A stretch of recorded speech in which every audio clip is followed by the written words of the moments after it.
Good morning, everyone. I want to ask you as you join, if you would go ahead and introduce yourselves and put your affiliation and your name in the chat window. That'd be really helpful for us as we have more and more folks join us this morning.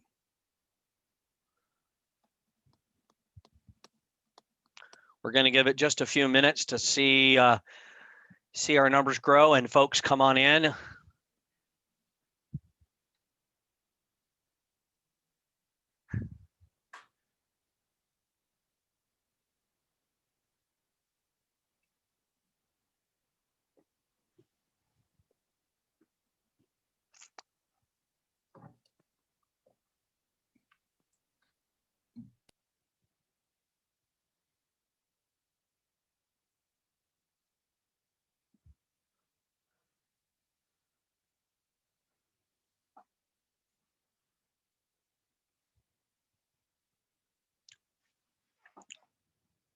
Again, good morning. Welcome to this breakout session of CCC AOE. If you're just joining us, we'd ask that you put your name and affiliation in the chat box so that we can see who's attending with us today. And we'll get started in just a few minutes.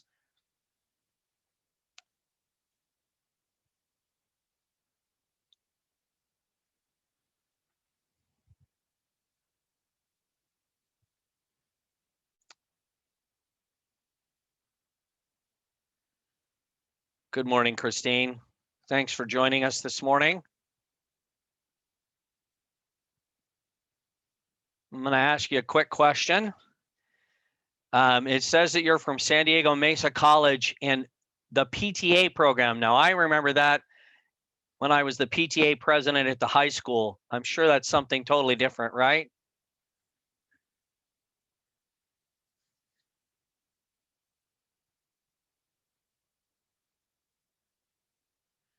There we go. I kind of figured it was something different.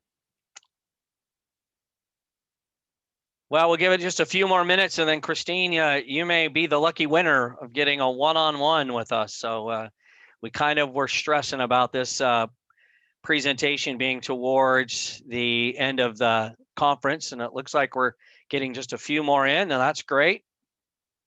If you've just joined us, we're asking you to put your name and affiliation in the chat box so that we can know just a little bit more about you and who's here. And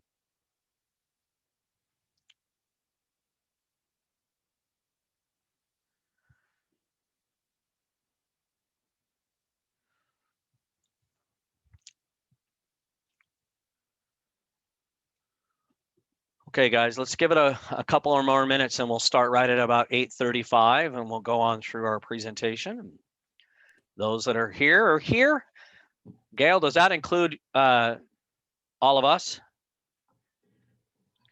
Great. And Christine notes that there was some connectivity issues to our session. Yeah. That makes sense.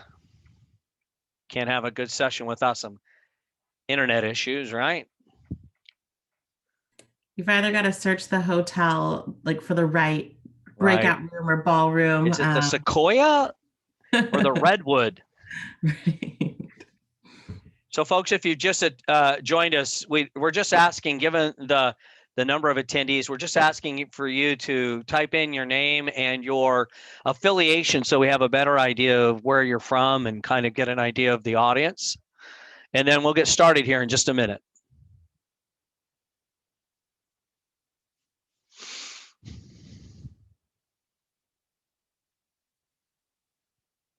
We know we've got Christine with us from San Diego.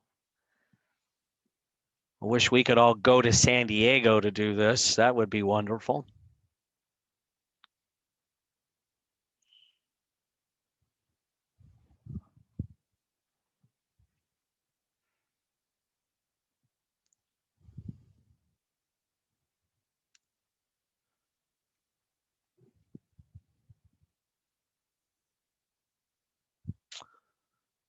We'll give it just a minute and then we'll start in. Those folks that join later on. Thanks, Christine, but we really want to do this for you and others that join us. So I appreciate the unless you're buying. Now that's a whole different thing. All right. Well, why don't we go ahead and get started with those that have joined us. Thank you very much for spending your morning with us. My name is Dr. Grant Gould, and I'm a faculty member in the Allied Health Division at American River College, also an educational consultant at Futuro Health. Joining me today for this breakout session is Dr. Jin Jez, Executive Director of California Competes, and Gail Yen, Senior Policy and Research Analyst at California Competes. Again, we're so grateful for you to spend time with us this in your busy workday for this timely conversation. We encourage each of you to take an active role in today's session, ask questions, share ideas, and even get maybe a little controversial. But before we begin, I'd like to share with you just a little bit about Futuro Health and our partnership with California Competes. Dr. Sujin will then share a few words about California Competes and who they are. Futuro Health was established with a commitment of $130 million by Kaiser Permanente and SEIU, United Healthcare Workers West, to grow the largest network of credentialed allied health workers.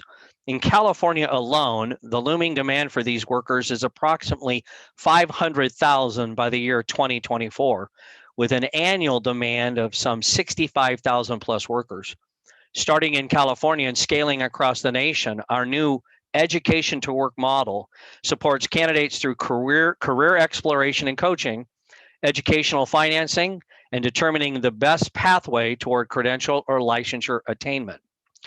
Like all stakeholders in the allied health space, this looming demand has created significant challenges in meeting this demand.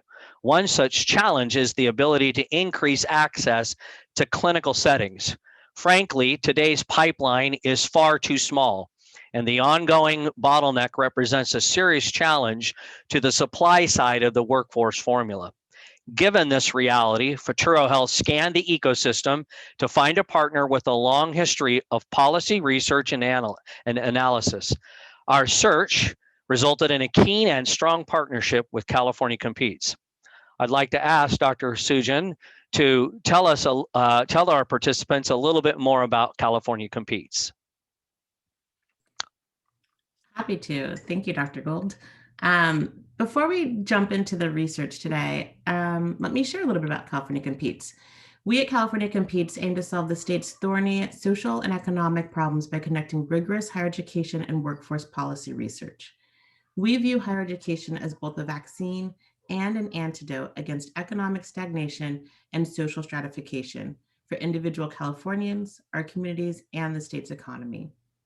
We believe long-term economic growth for California will be accomplished through shared prosperity.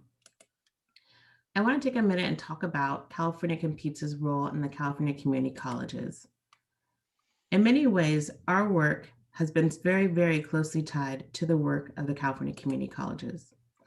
And one thing we know as we're focused on in 2021 and beyond is that as California rebuilds from the crisis, the community colleges and higher education must be at the core. And we've identified 5 key goals that are critical to advancing the state's ability to recover even stronger than before.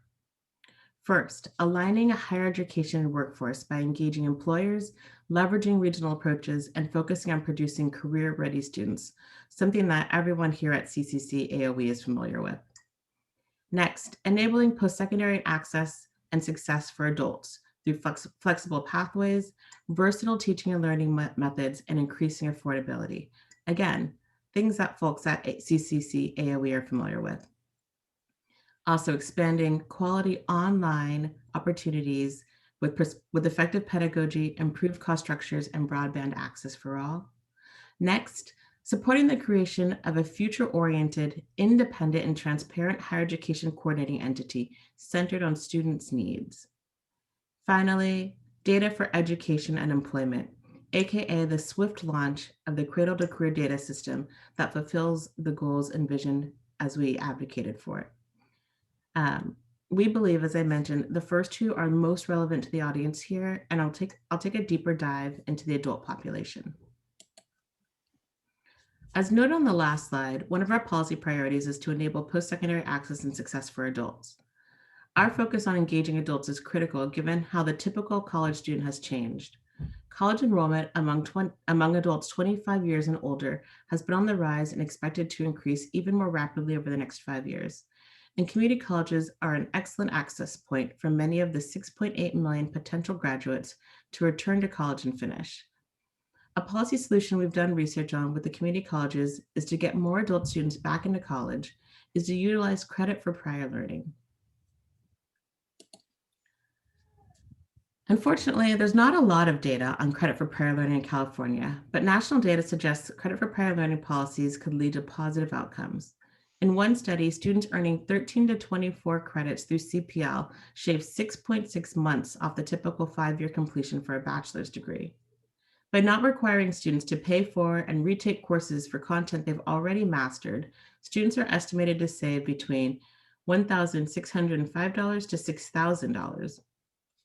California Competes' research for the Success Center for the California Community Colleges shows that if 4% of adult community college students completed one term early, the system would save approximately $569,000 per cohort in state appropriations that they could then reinvest to enroll more students, build capacity, etc.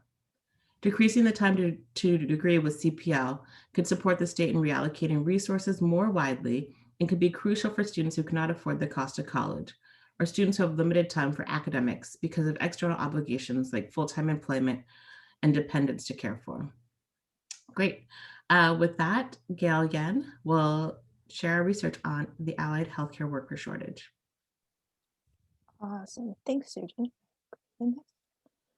So our allied health research builds off of the analysis that the consulting group McKinsey & Company did last year on current and projected demand for the 10 largest allied healthcare fields. They used employment data from California's Employment Development Department, the U.S. Bureau of Labor Statistics, and the economic data analysis from MZ. So to estimate the supply of allied health professionals, we first conducted an extensive literature review to analyze the challenges in the allied healthcare field.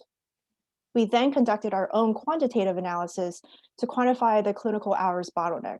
Specifically through IPEDS, we ended up with a total number of allied health program completions for all institutions in California in the 2017-18 academic year, which was the most recent year in which the data was available.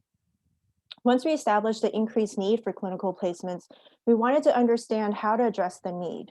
But given the lack of data on clinical placement availability and the limited research, we used qualitative research methods, specifically interviewing the key experts like you all at this conference in the allied healthcare field. So based on our analysis and McKinsey's estimates, there would be up to 63,000 new jobs every year, but we're only going to be able to supply about 27,000. Therefore, we estimate that there will be a gap of about 36,000 unfilled jobs per year in the highest demand allied health professions. Now, mention that our study focuses on the top 10 high demand allied health professions that came from McKinsey's analysis. So those professions include health technologists and technicians, home health aides, licensed practical and licensed vocational nurses, massage therapists, medical assistants, medical and clinical laboratory technicians, medical coders, nursing assistants, pharmacy technicians, and physical therapists. So there are many reasons why there is such a large gap between the supply and demand of allied health professions. And one of the big contributors to the gap, and the one that we focus on, as mentioned earlier, is the lack of access to and availability of clinical training hours. These hours are what's needed for students to complete in order to be licensed or certified. But the hours required have large ranges depending on the allied health professions, as shown in this table. So for example, nursing assistants, they need to complete about 100 clinical hours in order to be licensed. Sorry, excuse me. We then wanted to see how many additional clinical hours are needed to fill the new unfilled jobs. So for the roughly 13,000 annual unfilled nursing assistant jobs, that means that there would be about 1.3 million additional clinical hours needed. We did the same analysis for the other 9 allied health professions and got a total of up to 6.5 million additional hours are needed each year to close the gap. So how do we solve this issue?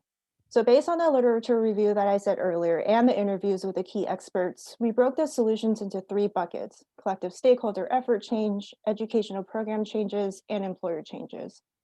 So I will pause after each bucket of solutions to hear from you all your thoughts on these proposed solutions. So the first bucket is on collective stakeholder effort change. The solution within this bucket is to strengthen regional consortia made up of educational institutions, employers, and the community. A pro for this solution is that the regional consortia can coordinate placement more efficiently as it allows for open communication between the healthcare facilities and the institutions. The con, though, is that these consortia aren't formalized, so there is no guide or template on what an effective consortium looks like and how to build on existing ones.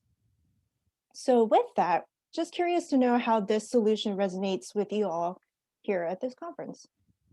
You can utilize the chat function or let me know if you want to talk and I can unmute you, I think.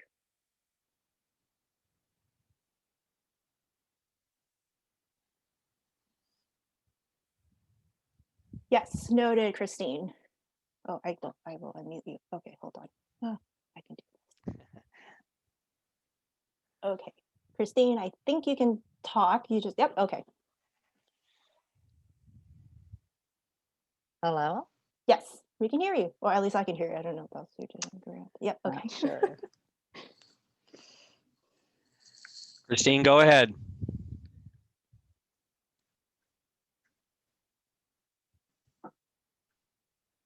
We can't quite hear her. Gail, Angela would like to also. Yep, Angela, you are also, and I see a raised hand from Commodore. I will just let all of you guys talk. Go for it. This is Angela. Can you guys hear me all right? Yes. Great. My name is Angela. I am the program administrator for Allied Health at College of Marin. So I manage our nursing, fire, medical, and dental programs. And I like to say that I leverage my firstborns to get clinical placements. This conversation, and I've been doing it for the last 6 years, so I think I need to have a lot of children to keep getting clinical placements. So, I mean, this conversation is one that's not new for my, I think every conference I've been to, COADN, over the last 5 or 6 years has had a version of this conversation. And you know who's doing it, or trying to really have the conversation, is Health Impact. And I don't know if you guys are familiar with Health Impact, but I feel like their work seems to be aligning with kind of what you guys, so far, what I've captured so far is, you know, they're in that uphill battle too of trying to capture what clinical placements are available and where we can all go. And it just seems like there's more and more people trying to come into the conversation, and not a good way for us to collaborate with other programs, with stakeholders, with the clinical placements facilities. And so we're constantly in this place of, trying to sell our firstborns or our children to like get clinical placements. And so not so much of just more of a statement of like, I see the work. It sounds like you guys are trying to do the same type of work that maybe Health Impact is, or maybe you could speak to that if you guys are doing something different than Health Impact is. But it's a real problem. And honestly, I think, just to digress here for a second, until the Board of Registered Nursing specifically stops approving programs in the state of California, I don't see how this is going to get better. I actually see it just getting worse. Angela, will you talk a little bit more about the structure of Health Impact and how they've helped you with this bottleneck? And I would love also more to hear about your last comment on the role of the Board of Nursing. And I want to say for California Competes, at least, we're a research and advocacy org. So we study issues like this, and then we take what we hear from folks like you to policymakers and try and figure out if there are state policy solutions, or we meet with institutional leaders or whoever the sort of right decision makers are, depending on the solution, to help them, address these barriers. Oh, fantastic. Thank you for framing that. That helps. So Health Impact is an organization. Their president and CEO is Garrett Chan. And their role, it has been to really come in, and they set up a platform for us to be able to request clinical placements through facilities. The old school way was to send emails, right? And say, oh, hey, I've got 5 students I need to put on med-surg, or I have 6 medical assisting students, or whatever the ask is. This was it's a centralized platform for folks to be able to submit their clinical requests. The problem is that there's this weird like historical placement experience that goes on, right? So for instance, I know that I'm going to get my spots at my local hospitals because we've historically been there for 20 years.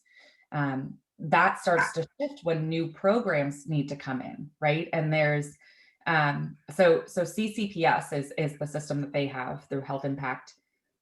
It's a centralized California centralized, whatever the acronym is. So that's Health Impact's role. The problem with Health Impact, it's a beautiful platform. It's very easy to use.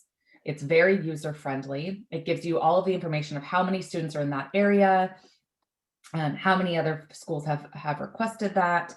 It gives you everything. It's beautiful. The problem is there isn't a consortium. There's no buy-in from all the facilities. So what's happening is there's like My Clinical Exchange is another group that's trying to do the same thing. American Data Bank is another group that's trying to do the same thing. White Castle is another group that's trying to do the same thing. So now we have all these different entities that are popping up to be the solution, and it's actually just contributing to the problem, right? And so now I contact Sutter and they say, well, we use My Clinical Exchange. And I contact Marin General and they're like, oh, we prefer email. And then I contact another one, they're like, we would like CCPS. And I'm like, oh my God, right? And then the worst part is that the BRN, so to move on from that, so that's how a Health Impact was trying, and Health Impact happens to be my favorite to interface with. I find it to be very simple, very straightforward. It's a small organization there, and they're mighty and powerful. But some larger institutions have adopted, like Sutter adopted My Clinical Exchange, which from the student side the student and administrative side has not been friendly. So Health Impact is trying to fill that role, but we can't fix the problem unless there's buy-in from all parties, right? We need one centralized system to be able to all use. We don't seem to ever be able to get there. The next problem is the Board of Registered Nursing continues to approve new nursing programs in the state of California. And they're in their Nursing Practice Act, which is like the Bible, right? And I'm only speaking from nursing, and I can speak from the paramedic side as well, but because that's a whole nother issue. But nursing, it's a similar issue, but the Board of Registered Nursing continues to approve nursing programs in the state of California, which just means that the number of competitive spots continues to increase, but the hospitals aren't growing. The placements aren't growing. And in fact, we're seeing nurses leave their jobs, right? So we're seeing a decrease in healthcare workers, but an increase in the number of students who need placements. And then you add a pandemic, and now we have to social distance and we need to limit the number of students that are going in, yet they want us to graduate more students. And I understand the pains of that from the hospital's perspective. I think my frustration comes from, I think the Board of Registered Nursing not doing a better job of facilitating this. There is a form with the Board of Registered Nursing. It's called the EDP 18 form. We fill it out when we get a new clinical facility, and what it does is it captures all the information of how many units do you have, what are your beds, what's your census, what other schools are in this facility, and it's the most it's a repetitive form. Every school has to fill it out, and the data goes nowhere. No schools ever get access to that data. So we never know. I fill out, and these poor hospital administrators are filling out the same forms over and over again. And then they're frustrated because they're like, we fill out this form.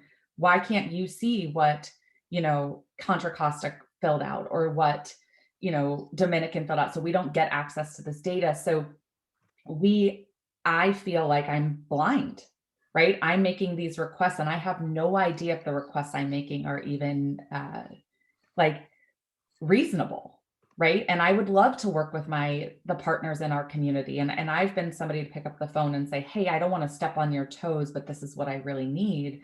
We don't have a platform to do that. Instead, it's like we're all competing with one another, yet our goals are the same thing. We want to produce clinically sound healthcare workers, yet we compete with one another for those spots because we don't have a good avenue to request them.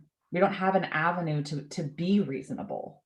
So now I'll digress. Angela, we hear your frustration. We sympathize with that. Let's go through the other solutions, and then at the end, I think some of those will resonate with you, and then we can have a more general conversation about next steps. I see that we've got a couple of other folks. I see that Vicki Marriott, who serves in my district here in the Los Rios district, is on. Is there anyone else that would like to say something very briefly about this consortia solution before we move on to the other proposed solutions? Can you hear me? Great. We okay. can, Vicki. Go ahead. I actually think that what was just pointed out, and I'm so sorry I didn't catch your name, and I'm having tech problems this morning, but I don't think, I think what we're doing is jumping to solutions without fully understanding the problem. And so the database solutions, the My Clinical Exchange, which our students have to pay for, which is irritating. SB 1348, right? A legislative solution. I think what you're proposing here is the solution. Back in 2003, I was part of a Department of Labor grant. I was nursing director at ARC at the time, where we went into partnership with 4 of the major healthcare systems in Sacramento County, which, except for UC Davis, which was all of them. And then UC Davis and Shriners came on board. And we made so much progress at the time. We developed collaborative placements. We developed a system to know which clinical requirements for immunizations had to be cleared. And it really all happened the old-fashioned way, with discussions and collaborations and an understanding of what each stakeholder could or couldn't do. And I just feel like we need to get back to that. I feel like we get a lot of vendors in here that think they pretend that, you know, their product is the be all end all. CCPS was supposed to fix everything. And it didn't. It actually harms people. SB 1348 is supposed to identify who's paying to play. Well, I tell you, all I find is a lot more work on my part that in my mind is an unfunded mandate, which is technically illegal in the state. And I don't see how it's identifying somebody that's paying for clinical. And so all the struggles remain. And it's kind of sad that we're still talking about the same thing 10 years later. Just my 2 cents. Thank you. Thanks, Vicki. I also wanted to read, Christine was having microphone issues and she put in the chat, and I wanted to read it about the consortia. She mentions that they have both a San Diego consortium and a Southern California consortium. And she notes that they work well, but not perfect. And their IACCC model in Southern California is pretty good. So can you guys hear me now? Oh, yes. Oh, there she is. Yay. Very good. I did what Vicki did and went off and came back on. And I know in the nursing world, so our San Diego Nursing Consortium is primarily nursing, but they have added allied health, which is my field. So I'm going to echo both ladies, Vicki. The problem with the consortium is that our facilities, like our hospital agencies, use CompLU, or American Data Bank, because it helps their JCO, to be able to have everything in one place. But I find that because of that, we do now have this disconnect as far as those personal relationships of the historical part that the other woman was talking about, that makes it harder to move forward. So what I would say is, you have these consortiums kind of started, but I think what you're saying is you need to strengthen them by getting, I think, our external accreditors as part of that consortium, because they do drive the problem a little bit by adding new schools. and more students when maybe the job market in your area doesn't necessarily reflect that need. And also just your administrators at these hospitals are, like the people in physical therapy that are taking our students, their barrier is their administration and how many students they're allowed to take. They have plenty of clinical instructors who would love our students and like that experience, but it affects their productivity. So if you could have those conversations and try and find a solution by getting them to actually be part of these consortiums and be part of those meetings, because they are the ones that make the decisions. And then we wouldn't all be just going around on this hamster wheel. But thank you, it was a great discussion. Thank you. You know, I don't think in our research we found the term hamster wheel, but I like it. I think it's really an accurate description of kind of what we've been doing, as Vicki said, for the last decade or more. So thanks for that. That's a good visual for me that we're still on the hamster wheel. So I'm just I appreciate the dialogue. This is really rich. It's exactly what I challenged us to do at the beginning of this breakout session. What we'd like to do is continue to move forward. We're going to continue to ask questions. We've got about an hour. So this is really going to be exciting if we keep this same energy up with the questions. I see that Sujin is feverishly writing notes because I'm sure it's going to be a new research or a new policy consideration, which is exciting. So this is the first one. Gail, why don't you continue and let's keep moving forward. Yeah, I did want to flag that. Exactly. I was going to say Commodore had his hand up. Okay, good. A question for when Sujin was talking. So there's going to be a projected surge community college attendees in 5 years or so, but are there infrastructure and like faculty to like address this growth, or is there planned growth for that, I guess? That's a great question. So one thing that we've really pushed is, better statewide planning around, what are the goals for the state with regards to higher education enrollment, how many degrees should we be producing as a state, and then what's each segment's role. And frankly, these conversations have not been happening. And so what's often happens is lots of times based on what the state budget looks like is how we allocate the number of seats in higher education. But typically in recessions, not this one, we see demand for higher education increase during recessions. At the same time, our state budget decreases. So we oftentimes can't meet capacity. We are also oftentimes at or exceeding capacity. And we think, many community colleges right now are facing declining enrollment. And so we think that there's a real opportunity for California's leadership to leverage the many Californians who are without post-secondary education or degrees to get them back into college or into college for the first time. We think the community colleges are the critical access point given the number of colleges that we have around the state and their experience working with older students. And given, frankly, with this recession, we have so many Californians unemployed or underemployed. The jobs that folks had before aren't coming back. And frankly, there aren't jobs right now for people. So, it doesn't make a lot of sense for us to make people actively search for jobs that don't exist. So one thing that we want the state to really focus on is let's take this moment and invest in Californians to get the kind of training they need so that when our economy recovers, they as an individual are better off and our state as a whole can innovate and lead our, the world's economy, frankly, not even just the nation's. So, and a part and parcel of that is, yes, the faculty role. And sadly, we are still at there's a population that needs to be served, California, and you need to serve this population. Great, thank you very much. Thank you. Awesome. But I also feel like the solution was a winner. So why continue? But I will continue. All right. So the next bucket of changes is the educational program changes. So the first solution is to increase the use of various simulation modalities like virtual reality, augmented reality, high fidelity simulation, or a combination of these.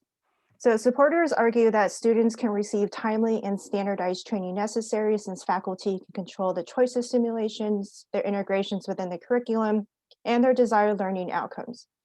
Simulations can be set up at appropriate times and locations and repeated as often as necessary. However, there are concerns about space and location constraints, along with simulations not teaching students interdisciplinary team skills, nor do they teach patient communication and patient safety.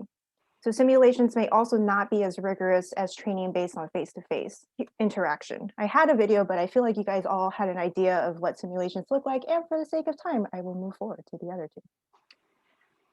Then the other solution, in addition to simulation, is the use of telehealth as another way for students to achieve minimum competencies. Telehealth can be a safer option for students, hospital staff, and patients by reducing potential infectious exposures. However, telehealth is still pretty new, so the reimbursement environment remains uncertain. And then the last solution is increasing the use of credit for prior learning, or CPL, and competency-based education, or CBE. I'm sure that you guys are really familiar with already what CPL and CBE is, but CPL guides institutions in evaluating and awarding eligible students with credit for previous college-level learning that's gained outside of a college classroom. And then CBE measures learning and grants credit for students who acquire and demonstrate their knowledge and skills by engaging in learning exercises that align with clearly defined programmatic outcomes. So one of the positives of increasing the use of CPL and CBE, in addition to what Susan shared earlier, is that it would allow students to move more quickly through their programs. They would also allow for international credentials to count as credit for certification or degrees, and provide opportunities for immigrants or refugees to contribute to the field. However, the downside of CPL can be difficult to implement in healthcare training programs, and accrediting bodies appear slow to recognize CBE allied health programs. But the community colleges, they are beginning reforms, or they have began reforms on CPL, and they're in the process of establishing local CPL policies, and they're ramping up their CBE reforms. So now back to you all. What are your thoughts if any of these solutions resonate with you? Especially around simulations, I think that's been a really hot topic. Go ahead, Angela, you have raised your hand. Yeah, so I agree. I think telehealth and simulation, sorry you guys, I think I'm gonna be the squeaky wheel or this whole time. I'm so passionate about it because I'm such a solution-oriented person and we never seem to get to the solutions. Simulation and telehealth are fantastic. They are fantastic alternatives for the clinical experience. Our hands are tied. We cannot use them to the extent that we would like because the Board of Registered Nursing ties our hands. We can only use simulation up to 25% of the time. That makes sense from a 30,000 foot view. That makes sense that you want to limit simulation and telehealth and you want to expand on the clinical experience. We are also in really different times. I mean, I can only speak for Northern California. If the Board of Registered Nursing would allow for an adjustment of that simulation and allow the nursing programs to set those parameters, we could adjust. So for instance, our pediatric units, the census is almost 0, which is fantastic. It means there's a bunch of healthy kids out there, or that they're going into clinics, right, as opposed to being hospitalized. The problem is, sure, I can send a group of 10 students into a pediatric clinical and it will count. They might not see a patient at all. And in that case, simulation and telehealth would be more robust than their actual clinical experience. But the Board of Registered Nursing ties our hands by saying, no, you can only use simulation and telehealth 25% of the time. So yes, I'm sure that everyone, I don't know how many people are on this call. I'm sure everyone would agree that simulation and telehealth are a fantastic alternative and solution.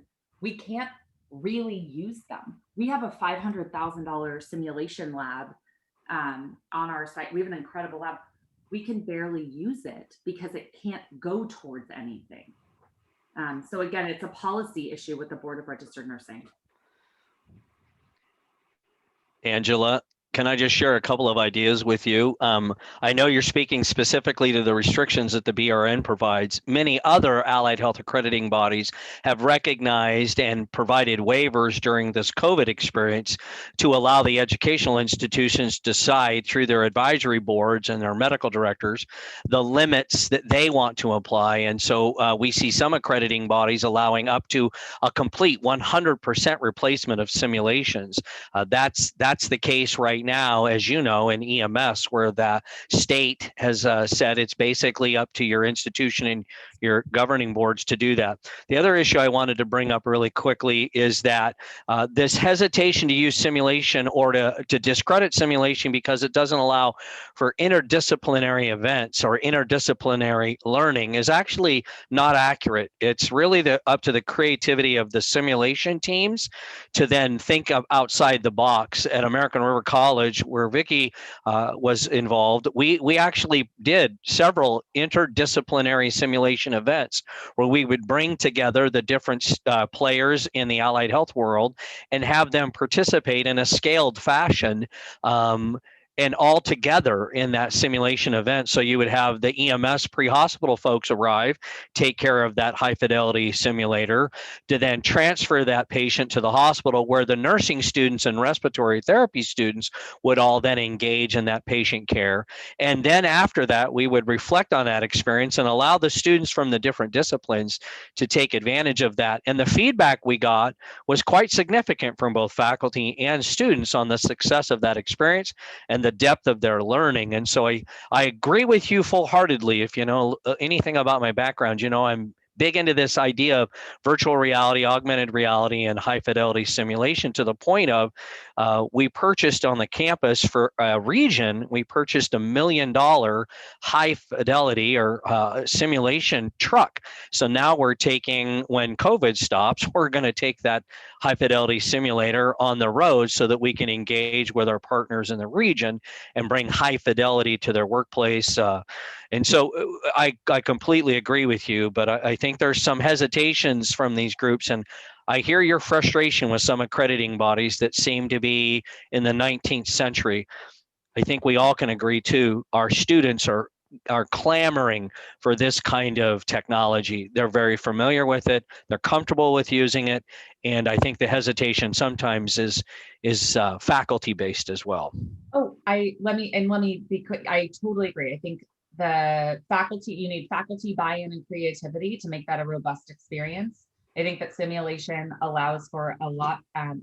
Honestly, they have the ability to practice and see skills and scenarios that they might not otherwise see in the hospital setting, and have the ability to play that out. And that is so crucial to them experiencing that in the hospital for the first time, right? That they've already had a chance to role play that in a safe setting. Right. To touch on I know, yes, we're under an emergency waiver and allowed to increase our simulation during the pandemic. This problem existed before the pandemic, and it's going to exist after the pandemic.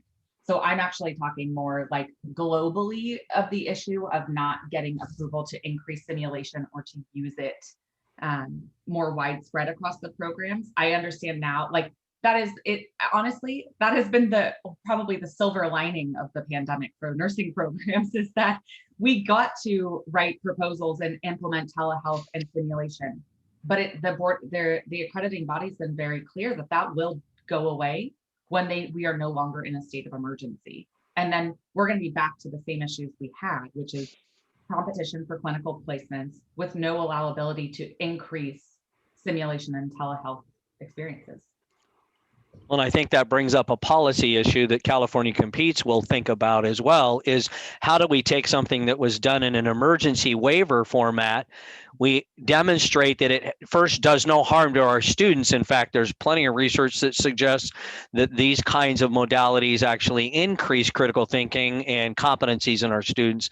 And from a policy standpoint, take what is a temporary waiver and implement it into a permanent solution. So I think that's one of our opportunities in the future, is to coalesce around this issue and then identify our policymakers and say to them, this was a silver lining. We support it, and we would like to see regulation change that allows us to implement this as a long-term solution so that we don't go backwards in this issue.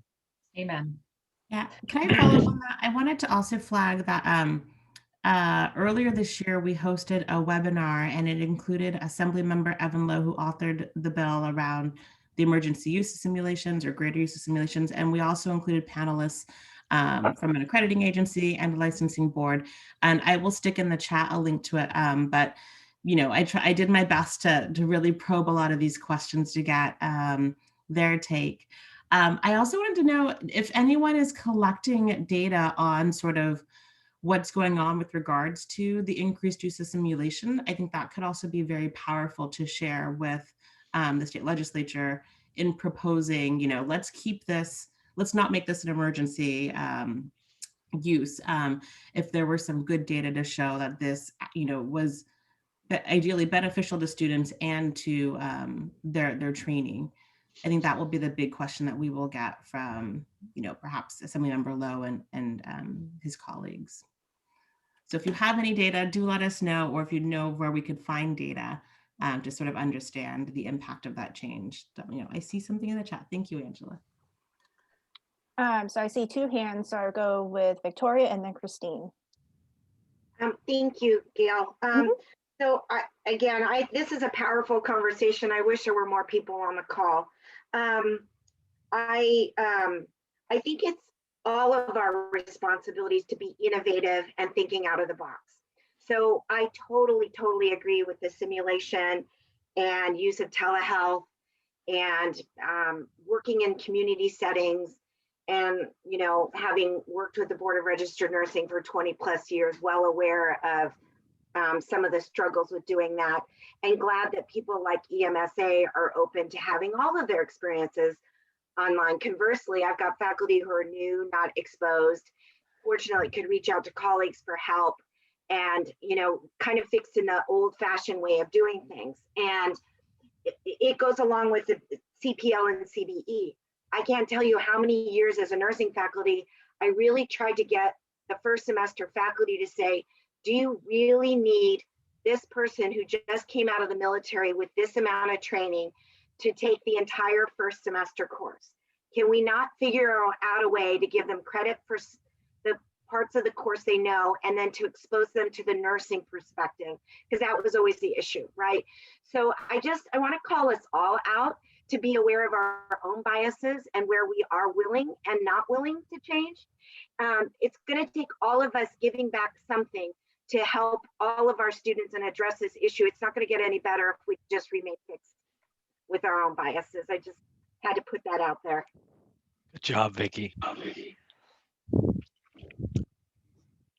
And Gail, before you go on, can you just, what was the number of unfilled allied health jobs that we project in the future? Unfilled. 35,000 or something like that? I wrote it down, 35,754. So think of the impact that has on patient care. It's not just the impact is so significant when you have a clinic that can't staff. It will limit its hours to access of people that are in desperate need of that healthcare. So it has such a significant ripple effect. And I agree with, it's time to call ourselves out of what do we got to do to change the way we've done business for so many years and be passionate like Angela and Christine and yourself. It really resonates and comes through. But people like Assemblyperson Lowe have got to hear these things, because he certainly was a champion in taking on some big boy players.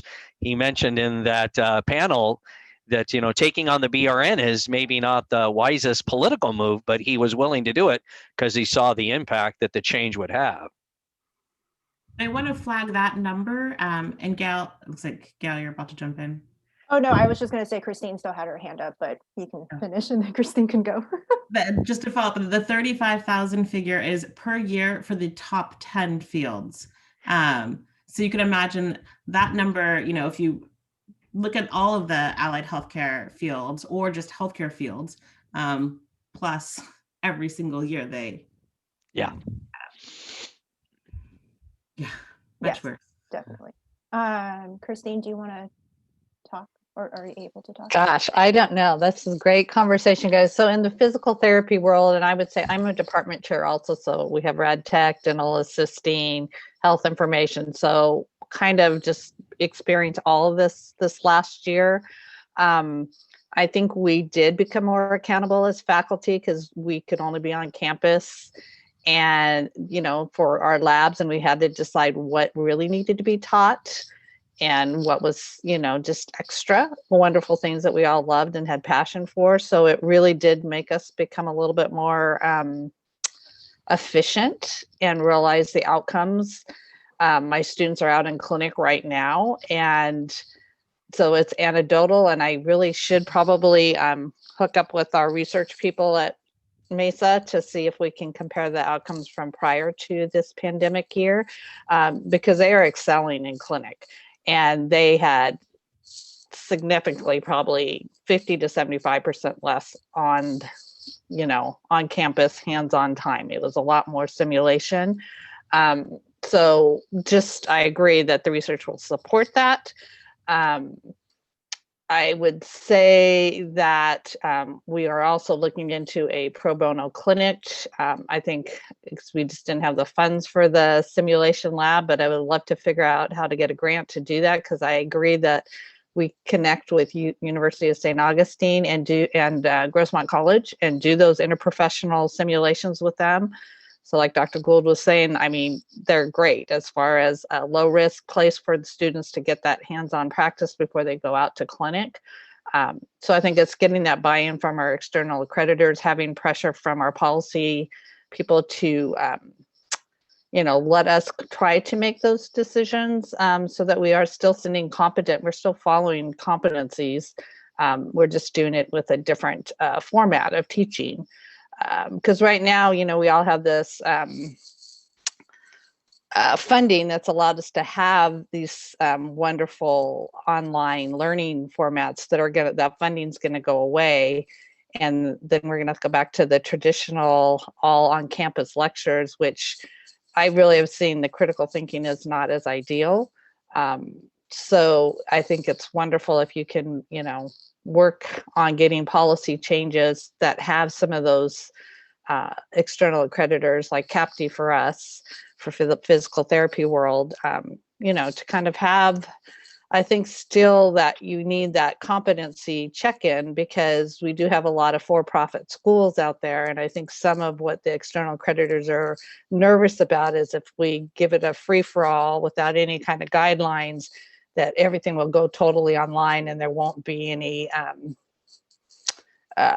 you know, check-in. But I think if we make sure we have those competencies where they have to have those skills before they go out to their clinicals, that should solve that problem. Anyways, thanks for listening. That's it. Awesome. Thank you for sharing. Victoria, I saw you went on mute. Did you want to say something?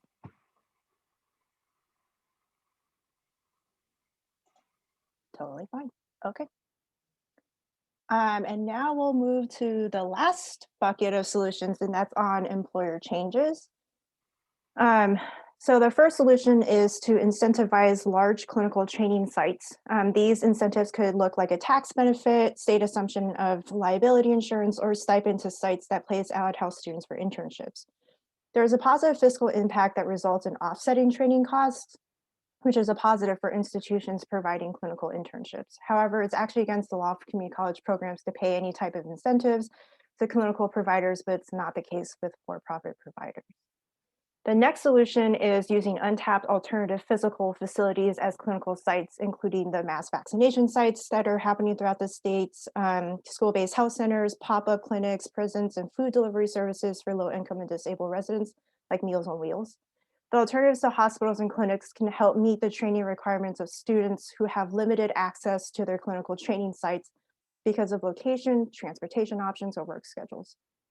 However, students who train in these alternative clinical sites may not be as prepared to work in a hospital setting, and the training may not be as rigorous. And the last solution is in this bucket is on federally qualified health centers, or FQHCs, for clinical placements. Their focus is on underserved communities and high quality care, which makes them great for clinical placements as it would enhance student training opportunities and give underrepresented and rural students opportunities to do clinical placements within their local communities. However, FQHCs tend to have a smaller infrastructure, including fewer staff and fewer resources. So for those of you who are engaging or partnering with employers, what do you think are the keys to that success? And what are the challenges that you have faced, and how have you overcome those if you have faced any challenges and overcame any of those?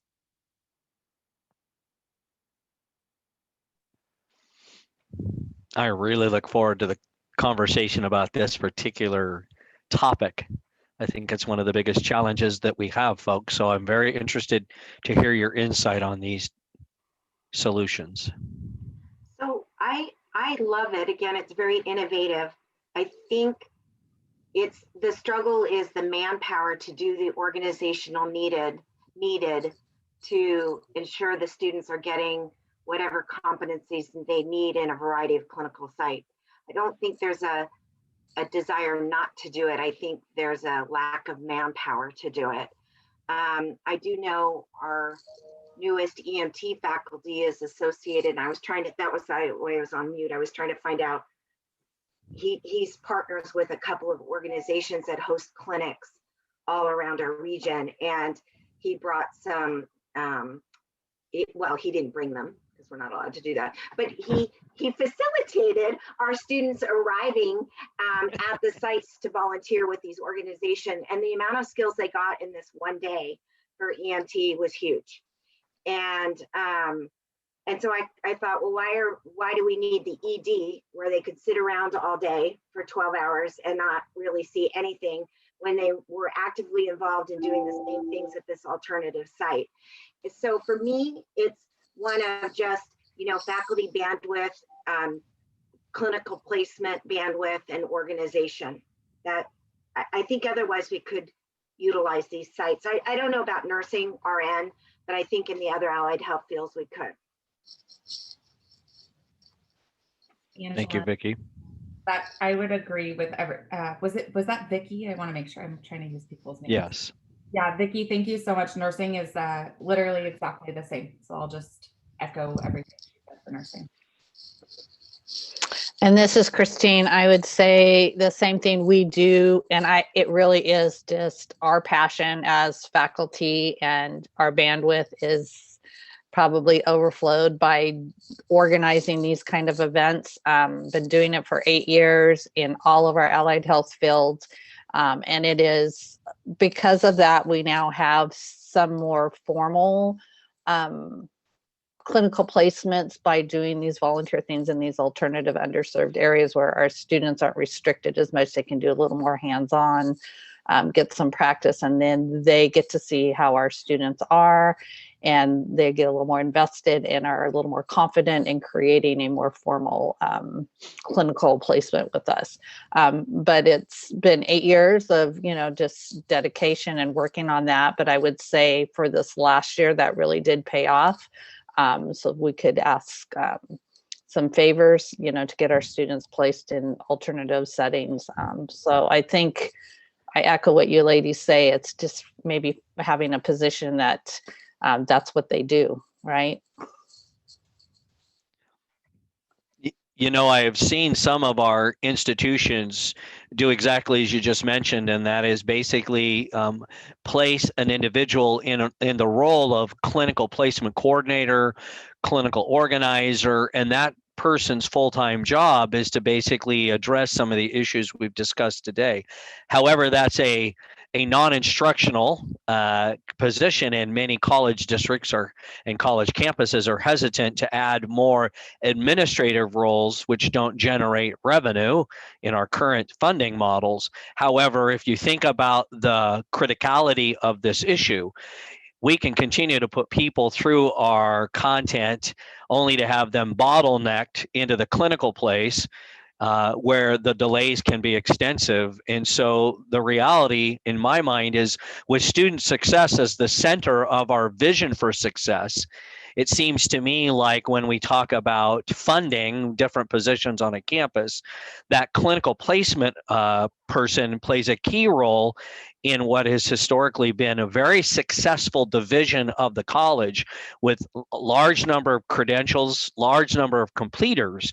And since that's the new model in the performance-based funding, it seems logical that administrations should look very seriously at the needs of the administrative work that you guys have all articulated. What are some of your thoughts on that idea? I agree. And I think they need to have like a marketing background. We have a person that we got through some funding that supports all our programs, and she's a classified person. And so her salary does not really compensate for all the work she does for us. And I think, you know, she has the capability of really expanding that role if they were to elevate that position for her, because she has, you know, the capability of doing all of that for us. It's just limited by the other jobs that she's required to do, along with our, you know, helping us coordinate placements. So I think I really like, even if it's under strong workforce funding, that they have a position for that, and that increases that more and better. I think that's a great place where that person could be, and would make sense, and would actually, you know, move that dial up by doing that. So I like that idea. So this is Angela. You know, I think it's a band-aid to the solution, but not getting at the root of the solution. So having a full-time clinical coordinator, I think, is fantastic. I think it also is just throwing another human being into the chaos that is like competitive clinical environment. You know, my role, and I can say this speaking from experience, my role, I was actually hired initially as, that was my dedicated position, was clinical coordinator for the allied health. And then it transformed, and now, you know, now I have more roles and responsibilities. But it started there, and the work of that was next to impossible, right? Because there are no spots. So you can hire somebody full-time to get creative and to create these you know, opportunities and discuss with faculty. At the end of the day, the faculty are the ones who have the ability to set their clinical how they want. You can bring whatever ideas and openings to them. It's really it's their academic freedom to choose that. And what I found in my experience was that dedicating 100% of my time to clinical placement didn't make the experience any easier. And there wasn't, it never got better. It just got harder, honestly. Sorry. I'm curious, Angela, was that just because there just wasn't enough time in the day to reach out to the stakeholders that would have been able to create those improved opportunities? Or was it just more historically that people did things a certain way, so you just hit barriers everywhere you went? I think it's a great question. Thank you for asking it. It was a combination of both. I think clinical partners weren't able to engage in the conversations. They were happy to say, yes, we'd love to have more students. We don't have enough willing nurses. We don't have enough willing preceptors. We have too many other students here at the hospital. We don't have any events coming up that you can participate in. I don't know how else, like our schedule's full. We don't, so it wasn't, their hands are, this is not, I'm not pointing fingers at anyone. It's a systemic, Yeah. also tied. And then also I believe that the element that you said of like, it's things just always being done that way. I think there was an element of that for sure. I think that's more of a personal cultural thing to our institution, and probably it's a little different at each one. But I think the larger systemic problem that I faced was I had the time to have the conversations.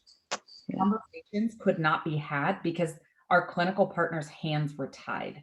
They didn't have enough space. They didn't have the bodies to be able, the manpower to be able to provide us any more of an experience than they already were. Yeah. Thank you. That's such a good that you've actually done this and can give the perspectives of not repeating history on something that wasn't effective. Yeah. I think that's why I have a lot to say, and I'm so sorry I don't want to talk any of this. I think it's important because these guys are going to go back and they're going to do research, and you want it to be on things that, are valid, and they're going to make some solutions, not just to have data, right? That is the I think Vicki brings up a good point as well. In our current environment, a lot of our smaller colleges and a lot of our colleges have hiring freezes given the unknown budgetary impacts that the future will hold. But at the end of the day, I think we're very clearly identifying what we sought out to provide solutions to, and that was this incredible bottleneck that exists and the challenges that are in front of us. And some of these solutions, I think, can be faculty-centered. The faculty can make a position statement through their senates and then work with the administration to figure out consortia agreements or solutions that make sense for their regions. Vicki, any comments on this one? I know that you're passionate about this as well. No, I am, but Angela, everybody, because they've all said exactly what I was thinking. It is true, and I really like the idea that it's a Band-Aid to the solution, but not the solution. Yeah. I just wonder what the college system can do. Do you guys have any thoughts of what the college system, because that's really what we're focused on as California community colleges.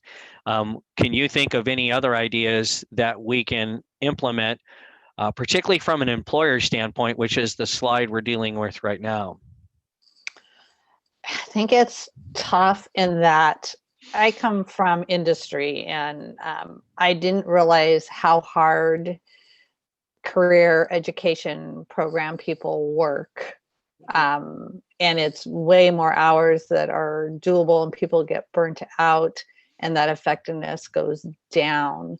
So, and I think we're restricted by funding, as you said, and we have, small groups of students. So that funding model, we probably lose money for the college. So for them to allow us to have, more faculty to support these programs, I think then you could be more efficient in what you're doing.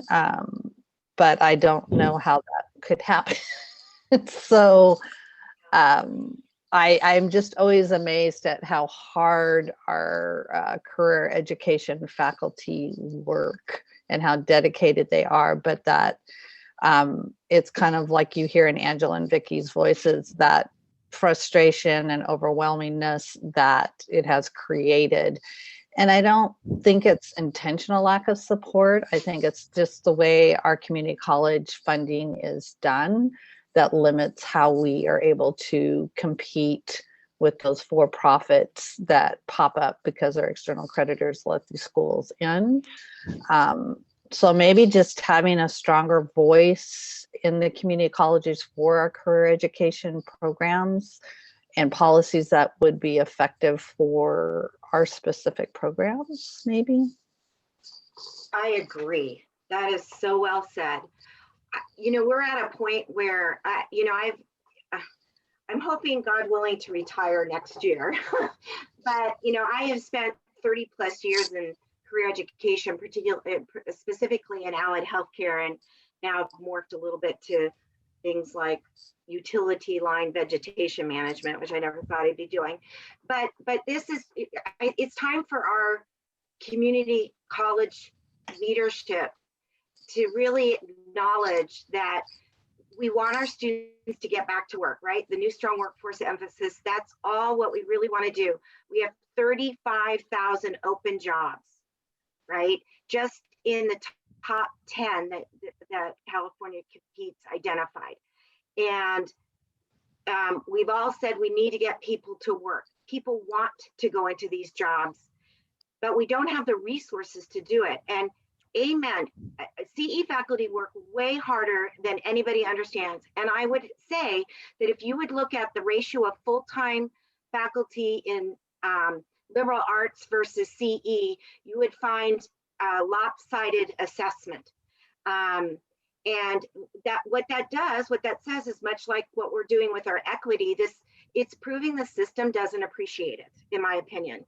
And I mean, I've got whole programs that have no full-time faculty that I'm trying to manage on top of it. And including CNA, EMT, a home health aid program. Three of the programs that you have on your list is top 10, right? Yet I am trying to do that on top of everything else I do. And that's where it gets really frustrating. And I think, you know, while we can incentivize clinical sites, and that might help us compete with the for-profit, we're never really going to compete until our system puts their money where their mouth is. I mean, that says horrible, and I don't want to be quoted on that, to be honest with you. Kind of cone of silence idea here, but it just, you know, I recently had, well, not too long ago, I had my college president say, well, we need more allied health programs, but they have to be inexpensive. And I had to break the news to him that those programs don't exist, right? And so we got to understand that these programs take money. They take high quality faculty and staff. They take a commitment to putting full-time people in those positions to run those programs that are becoming incredibly more difficult to do so with all the regulatory compliance requirements that we have. Again, I'm going to harp on SB 1348, but the resources aren't forthcoming, and we can blame COVID right now, but I've been in this business 30 years and we only had COVID 1 year of those 30 years.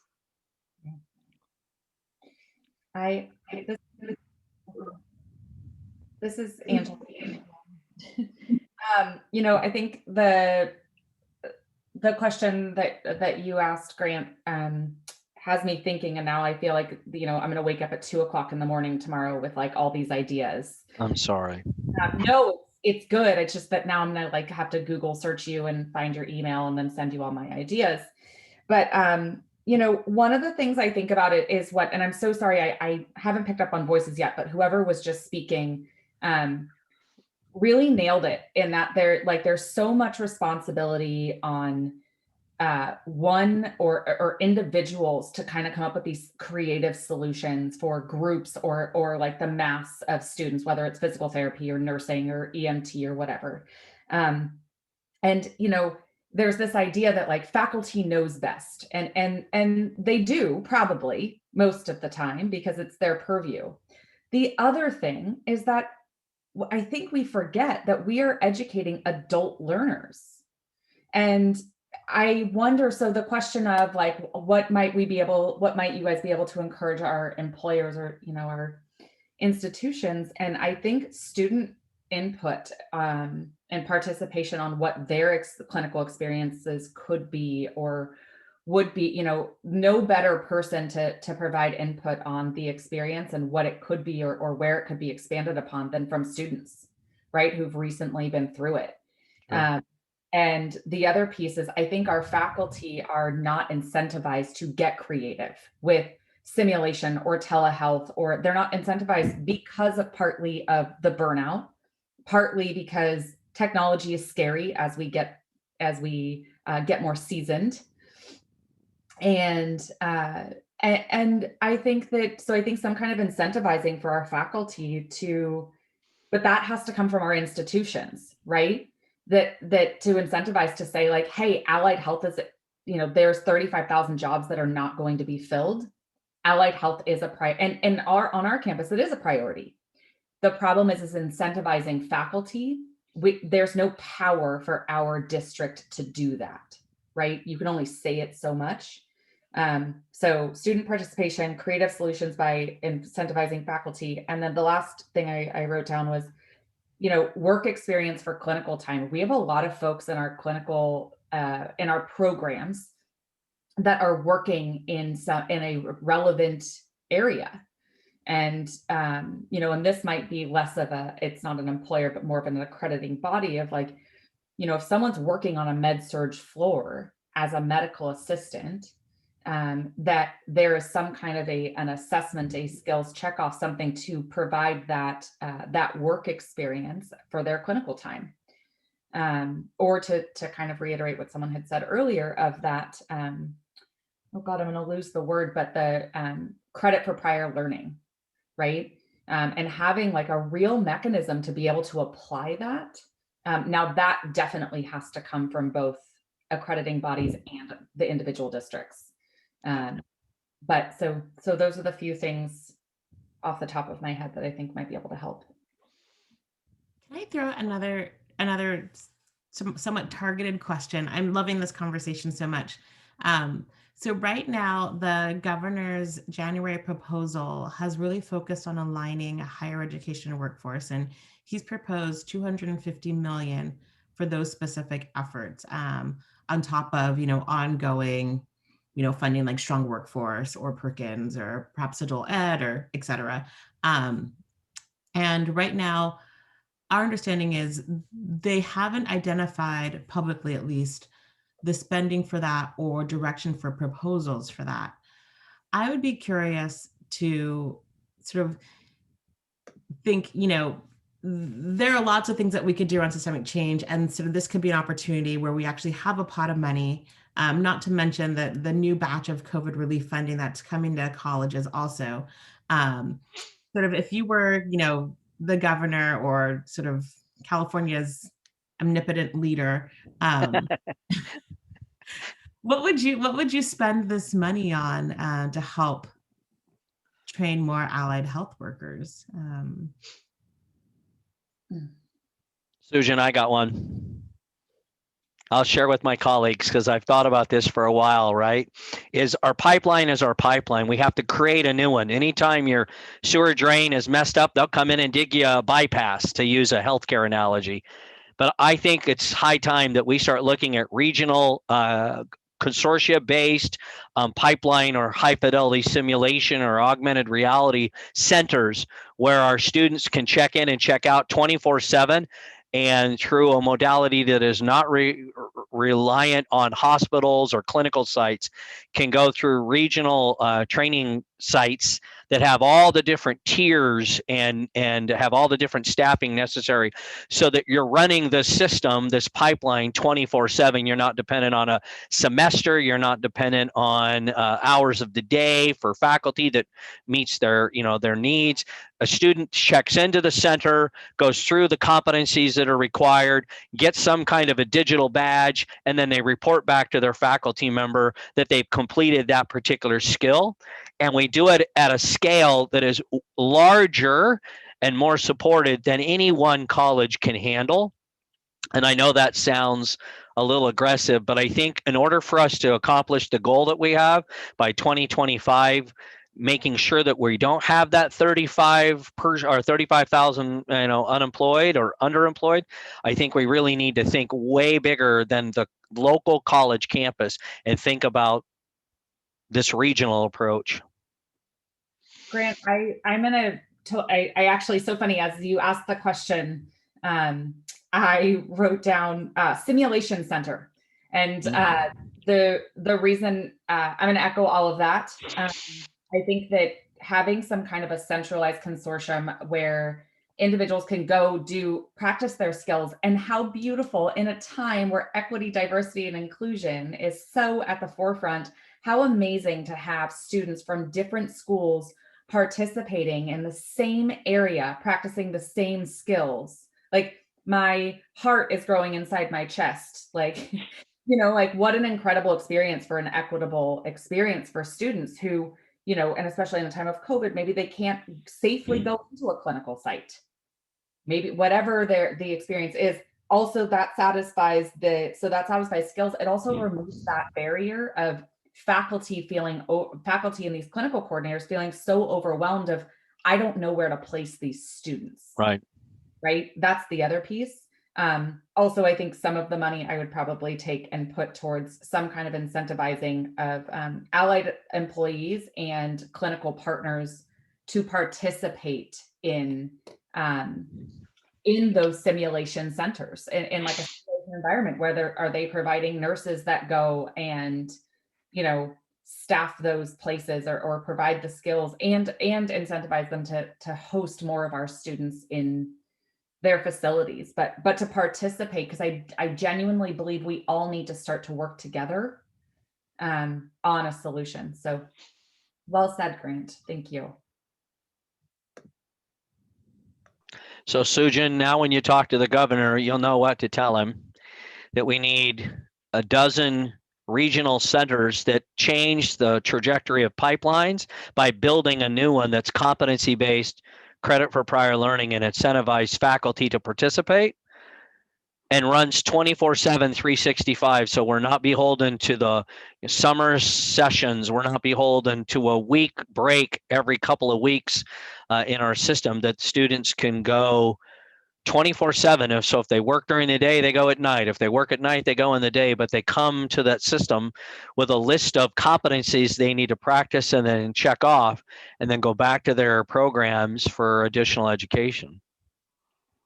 I would also like to add to that, Grant, because that's just such a phenomenal idea. I'm always one for regionalizing things, because even our far north region, the far north is very rural compared to our Sacramento region. So the needs are different and the resources are different. And yet we continue to create what are we, 5th or 6th largest economy in the world as a state. Well, we're not, we're a country. I mean, and so it just doesn't operate that way. And I'm sure Governor Newsom understands that far better than I. But I think part of it also needs to be incentives for our faculty. Again, I'm like a mama bear with my CE faculty. As it's been noted, they work very, very hard. I mean, what other programs have to market their program to have their program? Right? Or worry about enrollment so consistently, or et cetera, or, in every downturn, we close CE programs. Well, that never makes sense, but that's what happened, right? And they are expensive and we have to identify that. But I think we also have to, time is money, right? And I know people say, well, people should just want to do it because the love of it, and they do. But we also, when I see my medical lab technology faculty member get an ulcer every fall because they can't find the clinical spots, I'm like, let's create another pipeline, which he did. So now he has a pre-CLS program. So he doesn't have to worry about how many are in the MLT program. The classes go regardless, right? And he did that creation on his own time and energy, right? And I think if we're going to have these kind of regional centers, it has to go along with our faculty going to say, okay, I need to rework my first semester nursing class. Here are the skills that are really just skills, right? And here's the stuff that I want to teach because it's critical thinking related to, although you can do that in labs, I'm not saying you can't, but related to nursing and nursing perspective versus a medical model perspective. And really incentivize faculty to also make those changes, right? And so then we're taking that individualized approach and control that is the purview of faculty, but also providing a more oversight, well, that's not the right word, a regional approach that has the power of many, right? So that would just be the 2 cents I would add to that piece. Thanks, Vicki. Gail, what more do we have to do so that we get through our work that we needed to do? We got about 9 minutes left. Nothing. I think I have a couple more slides, but this next one really touches on what you all just said about having a multi-pronged regional approach. So after going through all of the pros and cons of those solutions and hearing from you all, and also hearing from the interviews that we did, what solution do we, California Competes, recommend? And I think we really just agree with all that you have said. So we evaluated each solution by criteria as shown in the table, which includes its political and technical feasibility, its impact on equity for allied healthcare workers and across regions of the state, its effect on current and prospective allied healthcare workers, and its anticipated degree of effectiveness in reducing the clinical hours bottleneck. So then we rated the solutions based on that criteria seen here. So as you can see, the solutions have different impacts and levels of feasibility. There are strengths and weaknesses to each solution, so it really just depends on your specific region and community's needs. So our overall recommendation, again, is that reducing bottlenecks require a multi-pronged regional approach. So if I use my marker. So if your region or community needs a solution that would provide access for career mobility with appropriate pay for underserved populations and lead to effective recruitment, training, and retention of the allied health student in a specific allied health field, then your community should look into, again, strengthening the regional consortia because they're both high here, increasing the use of simulations, also high here, and then exploring untapped alternative physical facilities as they're high here. So that was pretty much the presentation, because then my other was Q&A. If you guys have any questions for us, if we have more questions for you. I really love that slide, Gail. Can you go back? Yes, yes, I will. I was going to. So I know it says educational program changes, but I would suggest that a criteria include faculty. Yes. And if that's political feasibility, perhaps, because it's interesting, you have low, moderate for CPL and CBE, but the legislature just passed laws wanting us to strengthen CPL and CBE. Again, in the cone of silence, I'm not sure we all really did that. I think we just put more information in our catalogs and on our websites. I don't think we really just made it better, right? So, and I think in some cases it was because it was done kind of outside of faculty, but without faculty buy-in with that kind of thing, you're not going to get anywhere with any real changes, right?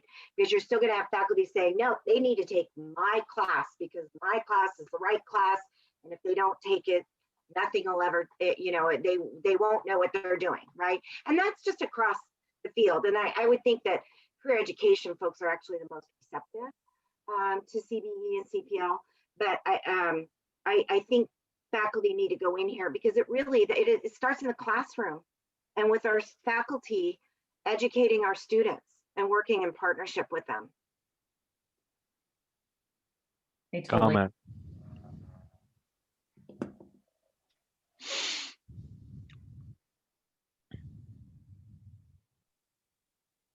Any other comments? Any other comments? We're in the Q&A. We're in the Q&A. We've done great Q&A the entire presentation, so I'm very pleased with that. I just want to thank you guys. This was I appreciated the simplicity of the presentation. I think a lot of times we get very inundated with data and information, and I thought that this was really well put together. I appreciate being able to have dialogue as we go. I really, there's a lot of people who care about a solution here, and that in and of itself is heartwarming. American Data Bank is out there, and My Clinical Exchange, and CCPS, and Health Impact, and you folks trying to make policy change. Like, there's a lot of people who are trying to do something.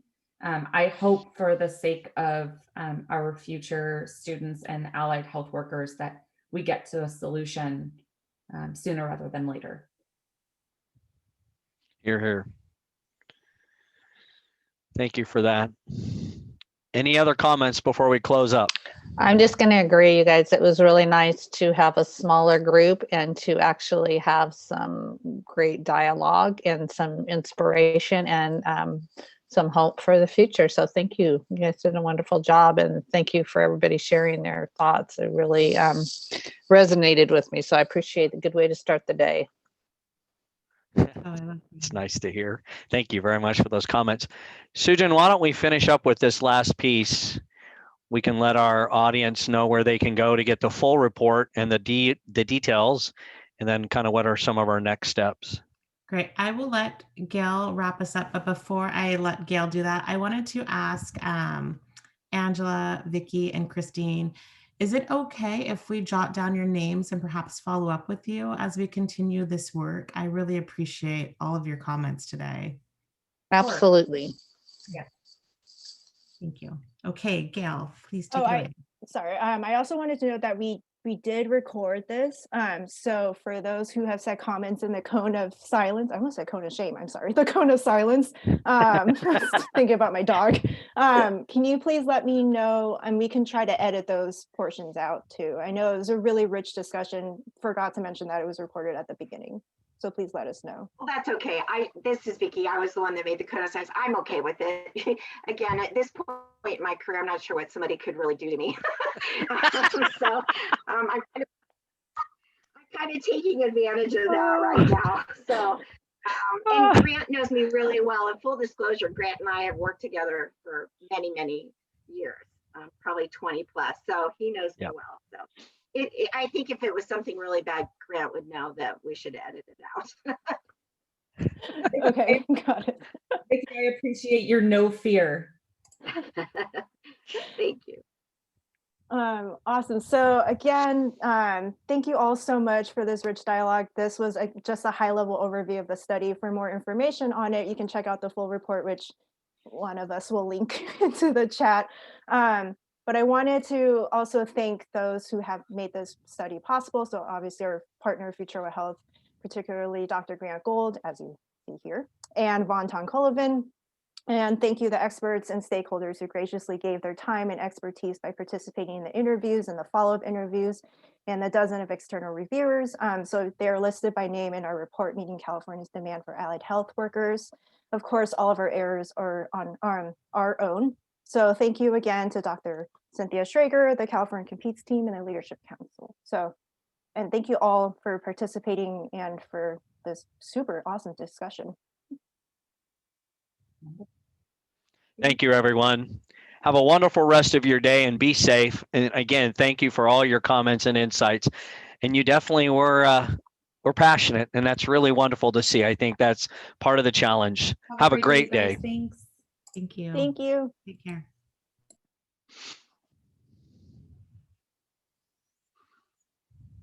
Gail, what'd you think?